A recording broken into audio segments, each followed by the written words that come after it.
আজকে চলে আসছি আমি গাড়ির সাইডে। আর গাড়ির সাইডে আসার একটাই কারণ, গাড়ির যে এয়ার ফিল্টার আছে সেই এয়ার ফিল্টারটা ঠিক করব। কারণ কি ঠিক করব না, নতুন নিয়েছি, সেই নতুনটা লাগাবো। কারণ কি অনেক দিন ধরে সেই টুপিটা খারাপ হয়েছিল, সেই টুপি কোথাও পাওয়া যায় না, তাই নতুন আমার সেট আপ নেওয়া লেগেছে।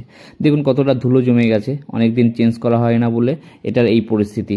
তো গাড়ির এই এয়ার ফিল্টারের কাজ আমরা যেমন অক্সিজেন নিই নাক দিয়ে আর বেঁচে থাকি, সেম কাজ এই এয়ার ফিল্টার গাড়ির জন্য তাই করে।